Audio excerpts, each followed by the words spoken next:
Electric field outside spherical charge distribution. फर्ज करें एक इलेक्ट्रिक फील्ड ई हमने फाइंड आउट करनी है पॉइंट पी पर, और ये point P outside the spherical charge distribution lie कर रहा है। हम कंसीडर करते हैं एक Gaussian surface in the form of a sphere जिसका रेडियस r, और ये पास करेगा इस पॉइंट P में से जहां पर हमने इलेक्ट्रिक फील्ड निकालनी है। गाउस लॉ अप्लाई करेंगे। गाउस लॉ की इक्वेशन हम लिख देंगे।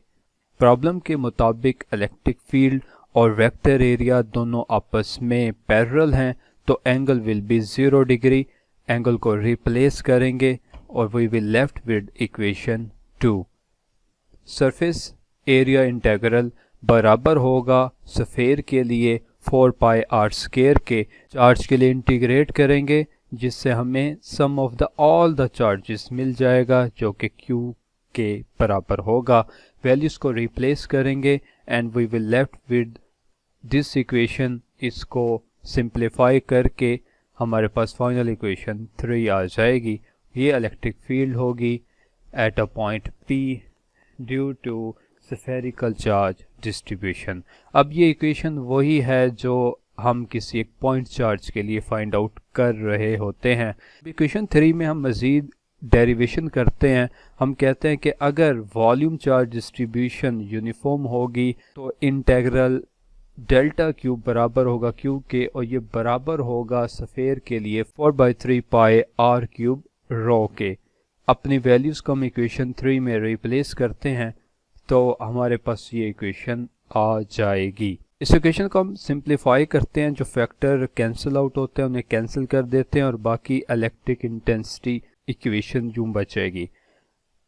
अब इस इक्वेशन को हम वेक्टर फॉर्म में लिख देते हैं। वेक्टर फॉर्म में लिखने के बाद एक अजम्पशन लेते हैं कि कोई भी वेक्टर बराबर होता है मैग्नीट्यूड इनटू यूनिट वेक्टर। यहाँ से यूनिट वेक्टर को हम निकालना चाहें तो इक्वेशन उसकी कुछ यूं बनेगी। अब यूनिट वेक्टर की जगह हम रिप्लेस करते हैं इस यूनिट वेक्टर की वैल्यूज को, तो इक्वेशन 4 ट्रांसफॉर्म हो जाएगी इक्वेशन 5 में। r स्क्वायर r क्यूब बन जाएगा जबकि यूनिट वेक्टर की जगह वेक्टर आ जाएगा। इलेक्ट्रिक फील्ड इंटेंसिटी E को हम के कंपोनेंट्स में डिवाइड कर देते हैं जो कि है EXI, EYJ, EZK। Similarly position vector R को हम कंपोनेंट्स में लिखेंगे तो x into I, y into J, z into k आ जाएगा, जबकि r की magnitude x square plus y square plus z whole का स्क्वायर रूट, और स्क्वायर रूट को हम 3 से मल्टीप्लाई करते हुए 3/2 लिख देंगे। इक्वेशन को हम सिंप्लीफाई यूं करेंगे कि i कंपोनेंट के लिहाज से अलग इक्वेशन लिख लेंगे, y के लिहाज से अलग लिखेंगे और z के लिहाज से अलग लिखेंगे। इक्वेशन को लिखेंगे x एक्सिस के लिहाज से तो e इंटू एक्स बराबर आ जाएगा। ये वेरिएबल्स x, y, z में कॉमन रहेंगे तो ये हूबहू वैसे आ जाएंगे। x के लिए y और z इग्नोर हो जाएंगे और बाकी डोमिनेटर वाला फैक्टर को हमने ऊपर ले जाकर पावर्स को माइनस में लिख दिया। x component of electric intensity का हम पार्शियल डेरिवेटिव लेंगे विद रिस्पेक्ट टू x। पहला वाला factor as a constant deal होगा। यहाँ पर प्रोडक्ट रूल आप अप्लाई कर देंगे। प्रोडक्ट रूल के मुताबिक पहली रकम आपने वैसे लिख दी, दूसरी रकम का आपने पार्शियल डेरिवेटिव ले लिया, फिर दूसरे को वैसे लिख दिया और पहले का डेरिवेटिव जो कि 1 आ जाएगा। इस इक्वेशन को हम सिंप्लीफाई करेंगे और सिंप्लीफाई करने के बाद हमारे पास फाइनल इक्वेशन कुछ इस फॉर्म में आ जाएगी। सिमिलरली जब आप हल करेंगे y के लिए और z के लिए आपके पास आंसर बिल्कुल सेम वैसे ही आएंगे।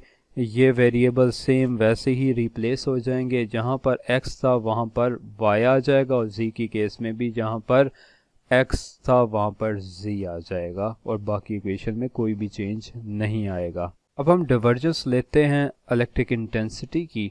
तो डिवर्जेंस हम जानते हैं कि डेल डॉट ई होगा, तो डेल डॉट ई के लिए आप ई के कंपोनेंट्स भी जानते हैं, ई एक्स आई, ई वाई जे, ई जी के, जबकि delta partial of partial X into I, partial of partial Y into J, partial और पार्शल z इंटू के, जब वो मल्टीप्लाई होगा बाकी इक्वेशन आपके पास ये आ जाएगी।